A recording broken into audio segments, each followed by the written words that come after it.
A river can mean many things to a culture. Primarily, it means washing and bathing water.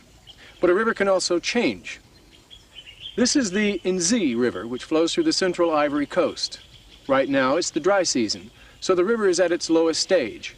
But when the rains come, this river begins to rise. It can rise up to 10 meters, or well over 30 feet. During that time, the people of Iroquois are cut off from their coffee and cocoa plantations because of the width of the river. But they take advantage of the flooding because during the rainy season, they can plant rice along the low-lying fields along the river bank.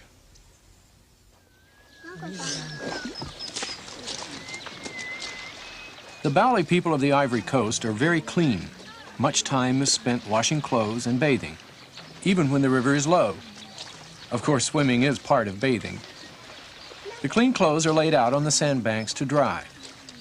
Wash day is also a time to socialize and pick up the latest gossip. During the low stage, there are places where one can wade across the Nzi River. For this Baoulé woman, it is still no easy task. With a load of firewood on her head and her baby on her back, she must cross the Nzi to get to the market. The very name Baoulé comes from the story of how these people came to the Ivory Coast.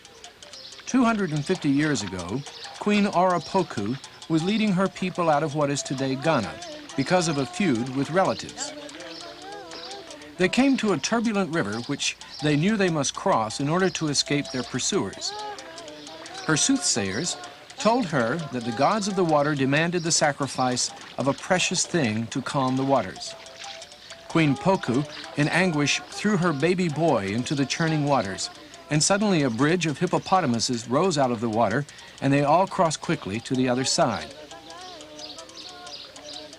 On the other side, the weeping Queen Poku could only say one word, Baouli, which meant the child is dead. The river is the main feature of the home of Kra Kwame and his son Kwame Amani. Kra Kwame has told Amani the Queen Poku story many times. Every Baoulé person knows the story and finds in it a common bond, a source of identity and pride. Their river once served as the main means of communication from village to village. Kra Kwame's forefathers handed down the knowledge of hollowing out a log to make a canoe. Today, father and son can paddle downriver and look for a quiet fishing spot. A high bridge now spans the Nzi at the village. Even at river flood stage, the bridge is high enough to allow people safe crossing. No longer do they have to wait weeks to get to the market or to their fields.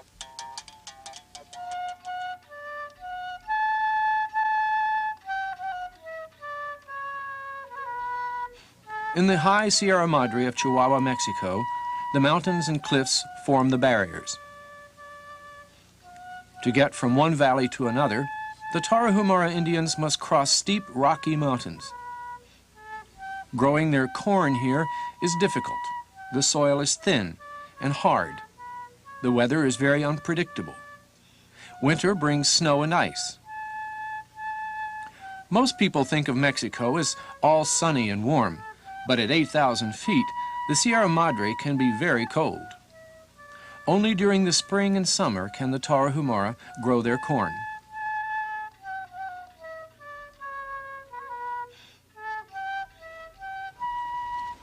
Corn is the first and most important crop of the Tarahumara.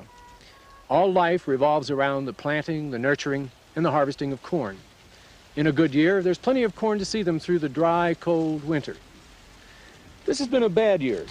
Due to summer hailstorms, the corn is small and puny, but still there must be a harvest. Every last kernel must be brought in. Back at the homesteads, you'll see the wives sifting through the husks to find those last edible kernels.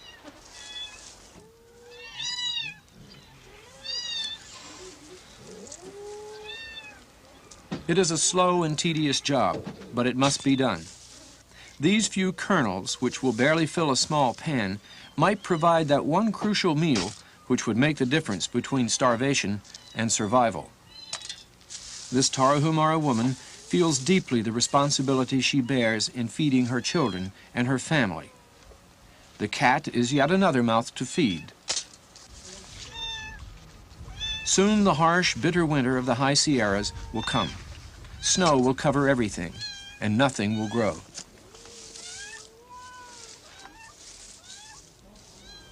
The small stream, or arroyo, is vital to the Tarahumara for all that it provides. You'll see the homesteads strung along the stream such as this, or clustered about the bigger streams. In these streams, the women wash their clothes and the livestock find their drinking water.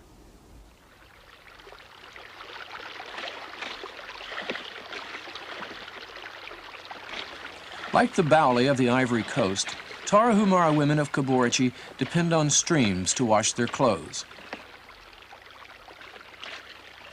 During the dry season, the streams shrink to mere trickles. Washing means putting soap into the stream, which pollutes it.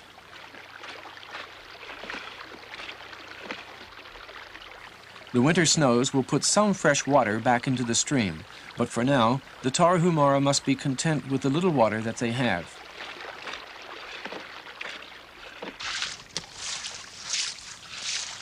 Trash and animal waste also pollute the streams.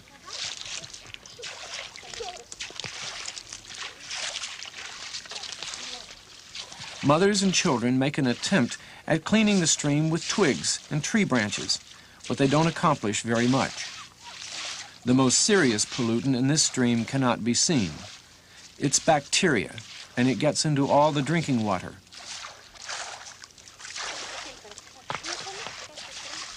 The bacteria make the people sick, especially the children.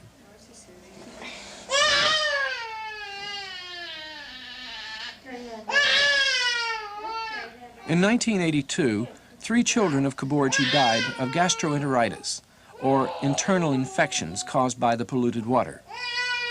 This child is very sick. His mother is fortunate that there is a clinic in Caborchi, but even the clinic cannot promise to save the child.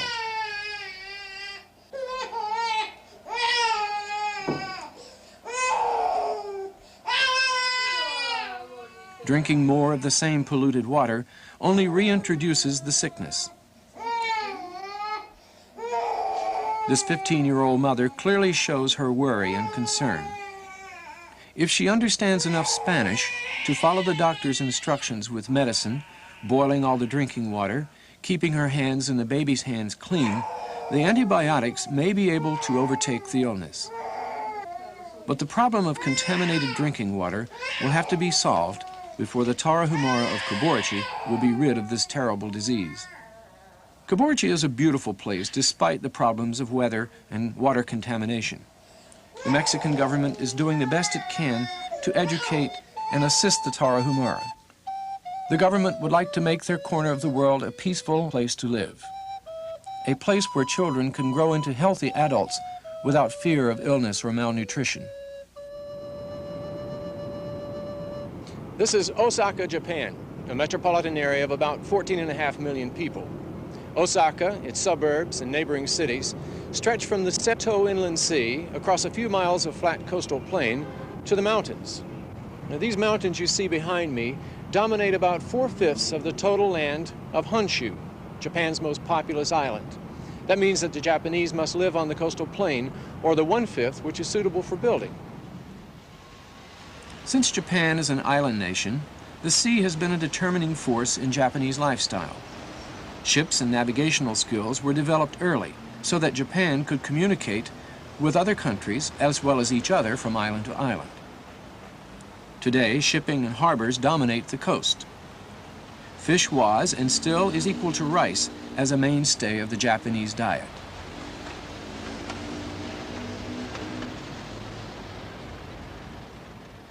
The coastal plain of Japan used to be dominated by rice paddies. Now those paddies have been taken over as sites for building. Each year there is less and less space for growing rice. Some say there is no privacy in Japan. Well, privacy can be a state of mind. If you share a space the size of California with 117 million other people, you have to learn ways to cope with crowds. Some say the people are also the best deterrents to crime. That may be so, for Japan has a very low crime rate. These bikes are not locked. Their owners have taken the train to work and will not return until 6 o'clock. Yet no one attempts to steal one of these bikes because local people fill the roads and sidewalks. There is respect for other people's property. Besides, it's hard to steal something with so many people watching. There's a constant search for space in Japan. Architects designing new buildings have to be mindful of places where one space can double for several functions. This building, the Plaza Hotel in Osaka, has a beautiful Japanese garden. What better place could the architect find than on the 4th floor rooftop? As the great cities of the world have grown outward to the limits of their boundaries, there's been only one way to continue growing: upward. And in that respect, Osaka, Japan is quite typical. Since it can't spread out anymore, Osaka has had to become taller, and it's had to do it very carefully. Because the skyscrapers here, just like those in Los Angeles, have to be built to withstand earthquakes. Japan experiences many earthquakes each year. The big ones rip open the earth, swallowing buildings and people alike.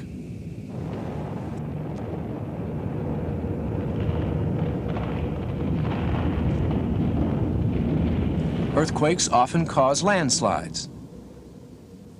In this rare sequence of photos, you can see the terrible force of a landslide as it brings down a house. Another result of earthquakes is fire.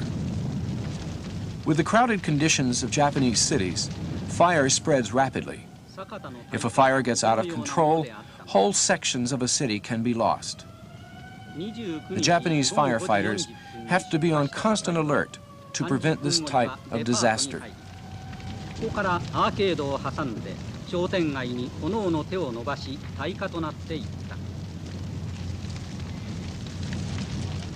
Fire is a threat to the people of the Central Ivory Coast. During the dry season, this village of Irakro is always in danger of brush fires, which sweep across the country. Severe weather and contaminated drinking water are the hardest problems for the Tarahumara. Living on a land which is unpredictable and limited in size forces the Japanese into crowded conditions. So naturally, any phenomenon which affects one affects many, many people.